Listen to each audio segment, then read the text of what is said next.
Hello, everyone. This is Mr. Block. Um, we're going to be covering the respiratory system today. I debated on how to deliver this, whether to have you guys reading the book or to do a video like this, and I figured this is the best way. This will be pretty lengthy, but what I'm planning to do is I'm going to make a kind of a guided notes that you're going to have to fill out along with this lecture because this is important, and you do need to listen to it, and so you'll be taking some notes along the way as I go through this stuff. So but the PowerPoint is on Live Binders. It's the one that says Respiratory A. Okay, so the first thing about the respiratory system is it's mainly a passage. There's a lot of passageways that you need to learn and to know what order they go. So, you know, the nose, pharynx, larynx, trachea, bronchi, out, and then finally where the gas exchange occurs happens in the lungs and especially in the alveoli sacs. So your nose is, kind of the primary way we're supposed to take air in, but we'll talk about both the nose and the oral cavity as well. So what does it do? It's a gas exchanger. Okay, this is how you're bringing in oxygen and getting rid of carbon dioxide. Okay, so your body needs oxygen so that it can do cellular respiration at the cellular level. So we're going to be using a lot of respiration terminology, but understand cellular respiration that happens at the cells where you make ATP versus pulmonary respiration. And then there's going to be internal respiration that happens inside the lungs and so on and so forth. Another thing that it does is that it purifies and warms the air so it's not such a shock to your system. Okay, so like I said, the nose is the main way. We talk about the nostrils, but external nares is the same term for there. Inside of your two nasal cavities are separated by the nasal septum, which is in between the two. Here's a look at all the different features. One of the things we'll talk about are the conchae. Okay, you have inside of your nasal cavity, you have an inferior, middle, and superior concha, and what that does is it swirls the air through your nose. Okay, this allows for several things to happen. It allows for the air to get warmed by the blood in your nose, and also when you want to smell something, it allows for that air to be swirled by your olfactory bulbs that detect that. So we'll talk about each of these structures in more detail. Okay, here it talks about the olfactory receptors located, at the top of the nasal cavity. Already know what those do.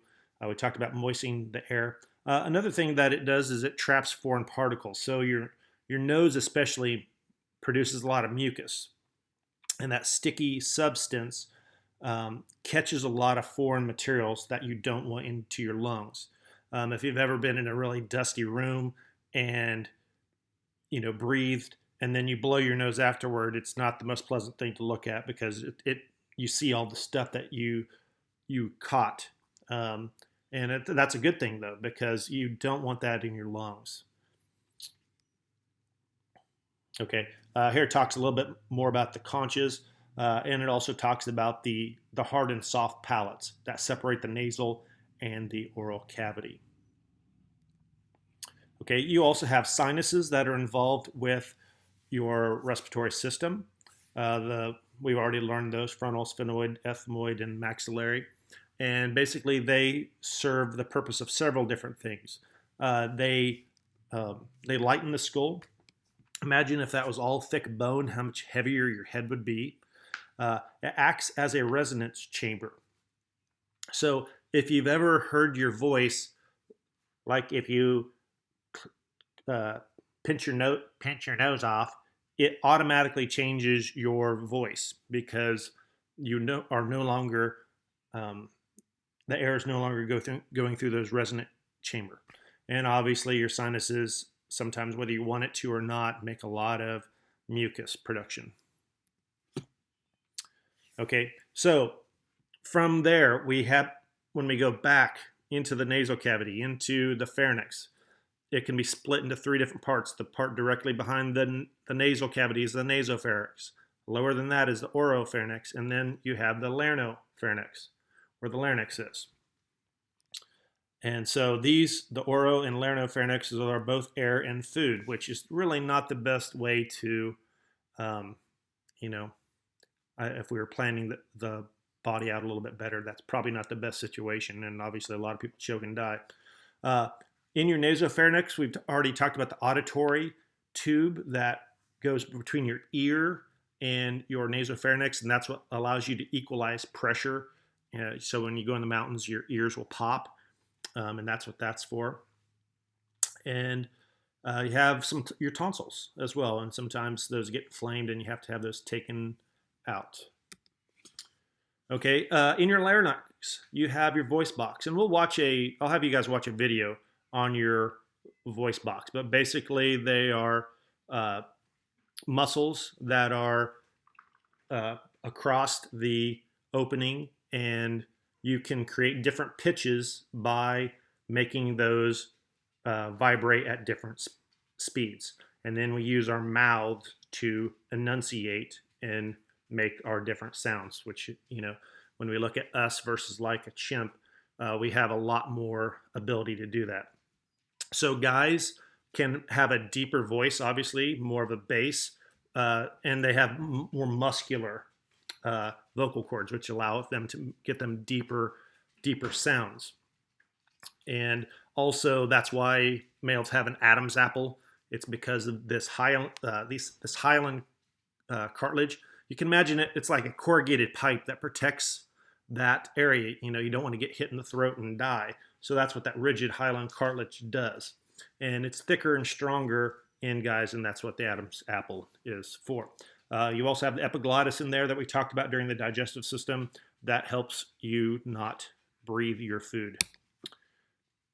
Okay, here it talks a little bit more about the Adam's apple. Already talked about that. And once you get to the trachea, from the larynx to the trachea, it is strictly, in theory, air only. Okay, here it talks a little bit more about the vocal cords, and the opening between those two vocal cords is called the glottis. Okay, your trachea, your windpipe, is surrounded by mucus and cilia. Okay, and you have something called the ciliary escalator. And so if you do get something down your throat, like dust or anything like that, it will try to sweep that back up, or collects it in the mucus, and then you can hack the mucus up. So we're trying as much as possible to stop getting foreign particles into your lungs. Okay. Once the trachea reaches the bronchi, then it divides into two separate tubes, the right and the left bronchus. Because of the heart and the way things are, the right bronchus is wider and shorter and straighter. We will have an open book test on this, and that's something you'll need to know. And from there, it's just like a branching tree that each tube gets smaller and smaller and smaller into the lungs. Okay, your apex of your lung, the top of your lungs, is all the way up by your clavicle. And, if you've ever had a doctor like thump on your chest, they can do that all the way up there. That's your lungs are divided into different lobes. So on your left side, you have 2 lobes, and on your right side, you have 3 lobes. So that's obviously because your heart's a little bit more to the right, to the left. So you only have 2 lobes there. So when your doctor is having you breathe and he's putting the stethoscope down your back, he's checking for the different lobes of your lung to see how they all sound. Okay, so if he hears raspiness, he knows that you might have a pneumonia of some sort. If he does like the thumping on them, he is looking for solid masses. Solid masses could be a cancer, or if you've got, you're really got a pneumonia or something like that, it'll sound, the percussion of it will sound differently. Okay, here's a anterior view of the lungs looking down, like we cut you in half, and so you can see the heart, and then the branching of the trees. Okay, you can also see the linings of the lungs that we'll talk about next, which is the parietal and visceral pleura. Okay, so whenever you hear that term pleura, you should be thinking about the lungs. Okay, so just like your heart, it's encased in a pleura, and you can think of it like a filled sac, and it's got a visceral and parietal dimensions to it. So what is this for? Well, when you're breathing back and forth, those lungs are expanding and getting smaller, and you don't want them rubbing up against your other internal organs or the inside of your thoracic cavity, and that allows for it to glide. Okay, talked a little bit more about the branching. You've got primary, secondary, tertiary, bronchial, and then terminal bronchi, and just smaller and smaller. And at the end of those bronchi, at the terminal bronchi, you have the alveolar sacs, and that's kind of where true respiration happens. This is the site of gas exchange. So these alveoli sacs are very, very thin, one layer thick, thin squamous epithelial cells, okay? And they are covered with all kinds of capillaries, okay? Little tiny blood vessels that allow for gas exchange, okay? So here's an internal look at your alveoli sacs and the different capillaries that are around it. And so this gas exchange simply happens by simple diffusion. Diffusion, remember, is where things go from places of high concentration to low concentration. Okay, so blood that's coming back to your lungs has already dropped off its oxygen, so it is oxygen poor. You have just breathed in a lot of oxygen into your lungs. It is oxygen rich. So oxygen diffuses across the membrane from high to low. The carbon dioxide does the reverse. Carbon dioxide coming back from the body is rich in carbon dioxide. The blood is high, the lungs are low, and so it simply goes from high to low. And that's the way it's supposed to work. Sometimes it might not work that way. For example, if you hyperventilate a lot, okay, this messes with the gradient of gases, and you can get more carbon dioxide build up in your lungs than you do in your blood, and then you end up passing out, okay? And it's because you've kind of messed with this whole simple system of your body. Okay, so oxygen enters the blood, carbon dioxide enters the alveoli sacs, then you breathe it out. You have macrophages, which are part of your immune system, and anything that you let get into your lungs that's not supposed to be there, they should take care of. Now, living in a world of the coronavirus, this ought to be a little bit interesting because this is what's supposed to protect you, okay? And I think I'll do a video next week and talk a little bit more about the coronavirus and what it does to the lungs, because obviously people are having to go on respiratory machines when they, if they don't respond well to the coronavirus. Okay, so breathing, all right, pulmonary ventilation is the overall movement of air in and out of the lungs. That's pulmonary ventilation. External respiration is the gas exchange that's happening at those alveoli sacs.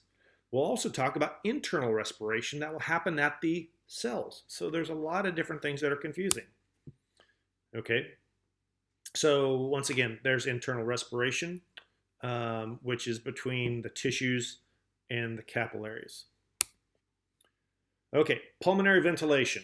So this is how we get air into the lungs. Okay, and basically It depends on the volume of the thoracic cavity. Okay, we are going to make changes in differences and de-equalize the pressure from our normal pressure that's on our body and the pressure that's inside of our lungs. So how do we do that? Well, let's talk about the two phases. We have inspiration, which is bringing air into the lungs, and expiration, which is leaving the lungs, and that's probably self-evident. Okay, so inspiration. What happens is we have a diaphragm that is at the bottom of our thoracic cavity. Okay, that diaphragm will pull downwards, okay, which increases the volume inside of the thoracic cavity. Okay, now you have less pressure inside of the lungs. Okay, we have a normal amount of air pressure that's on our body, and this actually pushes air into your lungs. So, think about sucking on a straw. When you do that, you create negative pressure in the straw, and actually what draws the liquid into the straw is air pressure pushing down on the water itself that's in the glass. Same thing's happening here. We create negative pressure, and that pulls air into the lungs. Okay, so here is, here we can see the diaphragm at the bottom. Okay, that pulls down, making the thoracic cavity bigger. Another thing that happens is those intercostal muscles that are in between the ribs. Okay, they are going to pull up. So take a real deep breath and think about what happens. Your chest puffs up and pulls out, and that also increases the volume, which decreases the pressure inside of your lungs. Okay, and that draws air into your lungs. Expiration, the exact opposite happens. The intercostal muscles relax, chest goes down, diaphragm relaxes, it goes up. We've now created more pressure inside of the lungs, and inside of the thoracic cavity, squeezes the lungs and air goes out. Okay, that all works really, really well, unless you have, let's say, a punctured lung of some sort, or you don't even have to puncture the lung. Even if you puncture the thoracic cavity, let's say you miss the lungs, but you puncture inside of the thoracic cavity. Now, when you pull that diaphragm down, instead of sucking through your mouth, it's going to suck through that hole in your thoracic cavity, and that's called a sucking chest wound. They have to cover that up before your lung collapses. Okay, because it's a balloon, and that's a tricky process to get that back the way it's supposed to be. All right.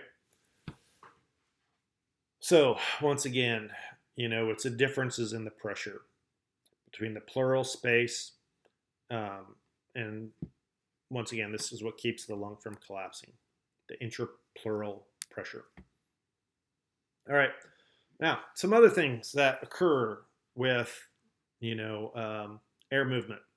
Coughing, sneezing. These are both ways that when we get particles into our respiratory system that we don't want, our body is irritated and we cough and sneeze. Laughing, there's a lot of different theories on why we laugh, but it obviously can interrupt your breathing. For the most part, evolutionarily, people believe it's just a way that people let other people know that they are, they're joking, that they're not serious, that they're not a threat. Crying is, emotion, how we show emotion, how we show empathy. Empathy is really important evolutionarily. That means that we care about people. Yawning is simply when the brain is not getting enough oxygen. Okay, when your brain doesn't have enough oxygen, that signals to the body, and you yawn, take a big deep breath to try to get it. What's really weird, there's some things about looking at the sun and making you yawn, or if somebody else is yawning too.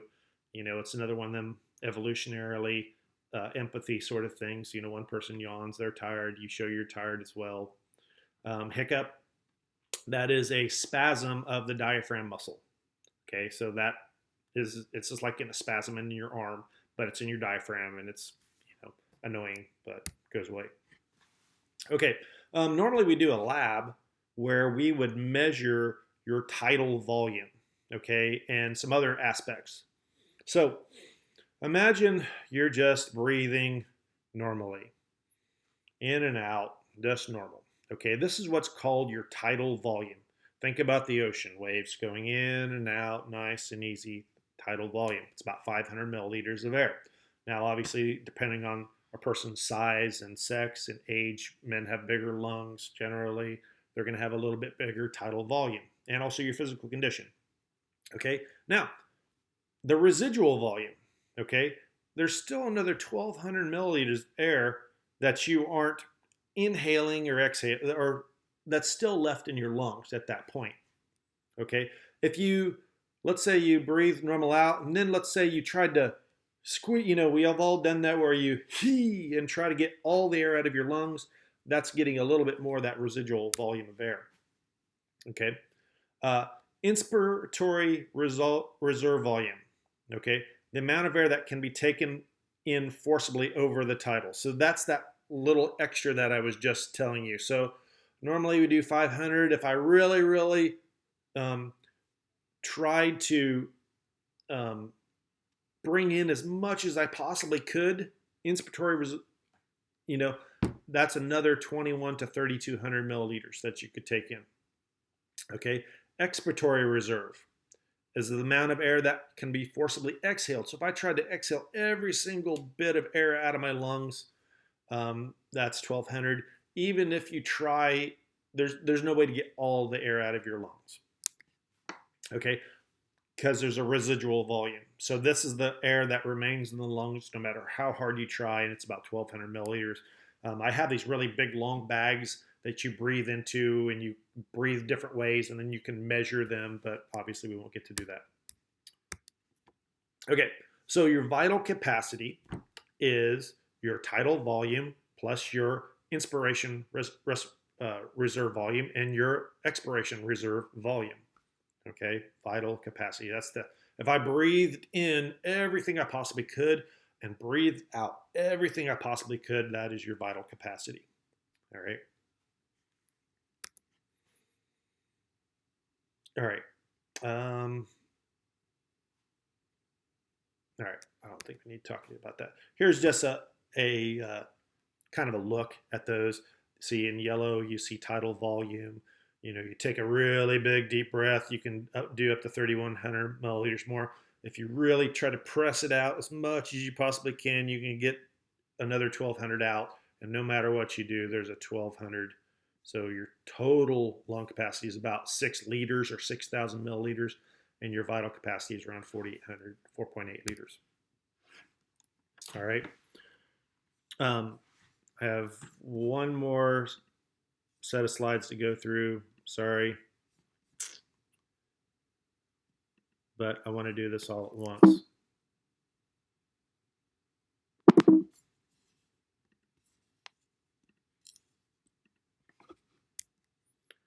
Okay. I talked a little bit about the stethoscope and the sounds. Normally we do a lab with this where we get the stethoscopes out and you listen to different lung sounds. I do have something on live binders that you can listen. We might do that next week where you listen to some different sounds of the lungs. Okay. Yeah, we already talked about external respiration. So that's oxygen movement into the blood and out. I'm going to skip that part.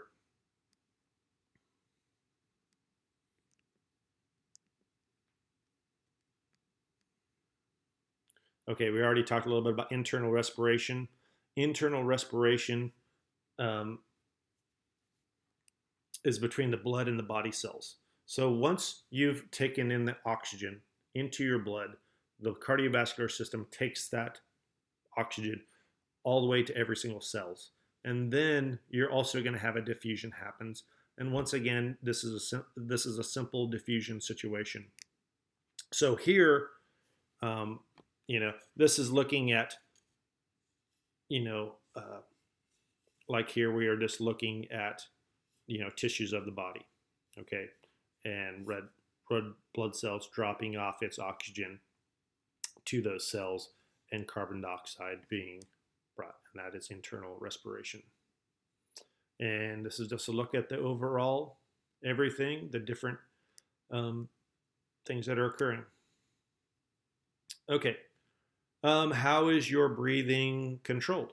Well, remember when we learned and talked about the nervous system, are the pons, the medulla oblongata controls that. The pons appears to smooth out respiratory rates as well. Your normal respiratory rate is between 12 and 15 respirations per minute. Now, if you're actually measuring somebody's respiration rate, you don't tell them that, because you tell somebody you're checking their breathing rate, they will start changing their respiration rate. Now, with this whole coronavirus thing, when people are starting to go on ventilators, it's when their respiration rates are getting up into the 20s, 20 to 30s, and they are just really taking huge, they're either breathing really, really fast, or they're taking huge breaths to try to get it. And it's because, their lungs are filled with fluid, and they can breathe all they want, but they're not getting any oxygen. And so that's when they have to put them on the respirator. Okay, so what's that called when they get increased respiration rates? That's called hypernia. All right, and here's just an overall look. So basically, your medulla is measuring the amount of carbon dioxide in the blood, and that is controlling the respiration rates. Okay, now, once again, if you hyperventilate and you breathe in and out really, really fast, okay, that is actually going to increase, it's going to put too much oxygen into your blood, not enough carbon dioxide, and once again, it's going to mess with your respiration rates, and you can pass out because of that. Okay, obviously, when you exercise or your body temperature is higher, or you're talking or coughing, that's going to affect the way you breathe. Some of you guys talk so fast and so much that you actually have to stop and try to breathe while you're doing it. Okay, so we have some conscious control of our breathing that's called volition. The good thing is our body is smarter than us. So I can tell you guys to hold your breath, and you can hold your breath, and eventually you will pass out. And then your body will take over and continue to breathe for you, because sometimes it's smarter than we are. Emotional factors obviously can also affect that. Okay, so here it talks a little bit more about this carbon dioxide levels, and increased carbon dioxide in the blood increases respiration rates. Changes in carbon dioxide act directly on the medulla oblongata and tell you to breathe more. Okay, oxygen levels. Changes in oxygen concentration in the blood are detected by chemoreceptors in the aorta and carotid. Information is sent to the medulla oblongata. So it's kind of monitoring both of those levels. Okay, some respiratory diseases is about all we have left. Okay, COPD, chronic obstructive pulmonary disease. And this kind of is just the overarching, I've got lung problems. Okay, whether you've got emphysema or bronchitis, or, smoked for a bunch of years, COPD is kind of what they put it under. Okay, major cause of death and disability in the US. Okay, and with this coronavirus, if you have COPD and then you get the coronavirus, you are in big trouble. Okay, so a lot of times it's because these people have smoked for a lot of years, and obviously this is going to damage those alveoli sacs, damage the lung tissue, damage the pleural and the membranes of the lungs, and how elastic they are. Okay, so this can cause a lot of pulmonary infections like pneumonias. Okay, so when this happens, okay, you get the COPD, you're not expelling all of the carbon dioxide. Okay, so you have carbon dioxide still in your alveoli sacs, And so when it's supposed to be an area of low concentration and it's not an area of low concentration, diffusion does not occur. Okay, and as this gets worse and worse and worse, that person is going to have to be on a like CPAP machine, and eventually will have respiratory failure.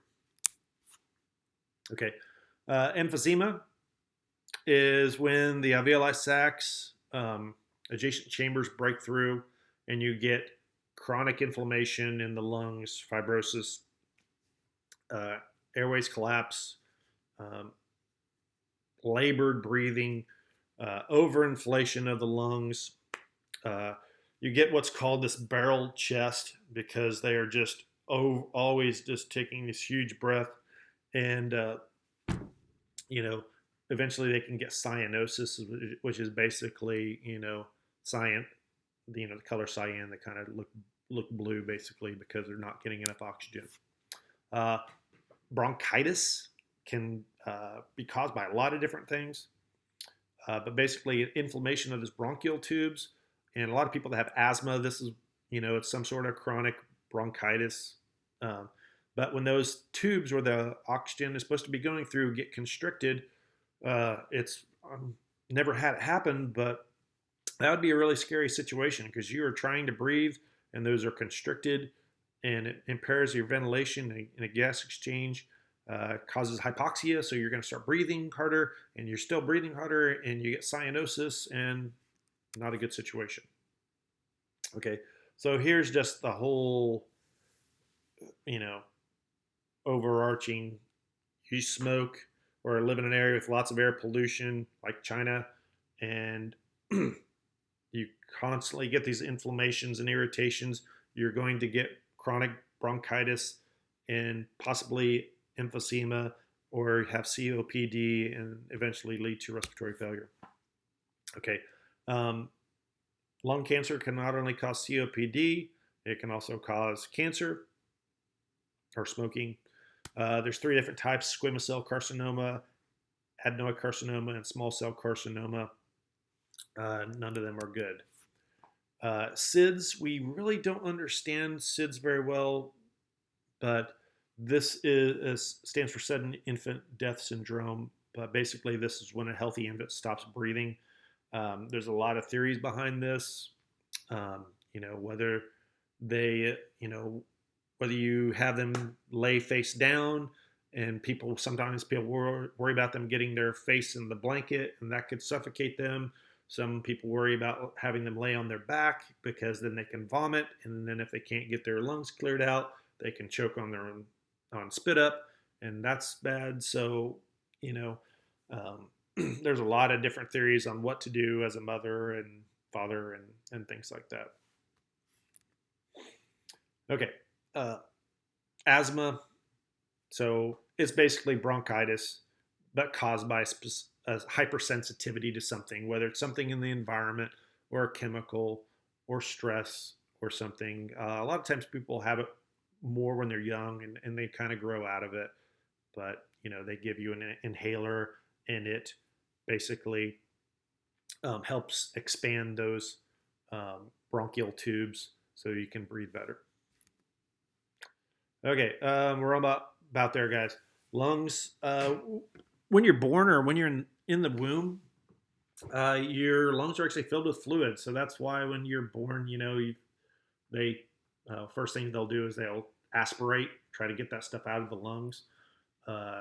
So before that, you're getting your air and stuff, through the umbilical cord, or you're getting oxygen from the mother that way. You really don't fully breathe the way you should, and those lungs aren't fully inflated for a couple weeks. Okay, a couple other, birth defects, cystic fibrosis. We talked about that in biology, but that's basically a genetic disease where it causes thick secretions that get clogged in the lungs, and they have to whack the kids on the back to try to get that up. Okay, as you age, all right, your lungs get less elastic. Your vital capacity gets lower. Your blood oxygen levels decrease. Um, Stimulating effects of carbon dioxide decrease. So, you're basically you're like everything in your body, just like your skin gets wrinkly and aged and doesn't work as well. Your lungs are the same way. There's a no. That's why somebody in their 40s or 50s just can't usually keep up with somebody in their 20s and 30s. So, as more cells get damaged, more uh, you're able to bring in less and less. All right, last thing, newborns, they respire since their lungs aren't really formed. They respire, 40 to 80 per minute. Infants 30, um, and then once you reach adulthood, it's only 12 to 18. All right, and then obviously once you get older and you lose elasticity, that will increase. All right, that's it, guys. Like I said, there will be a worksheet that'll go along with it.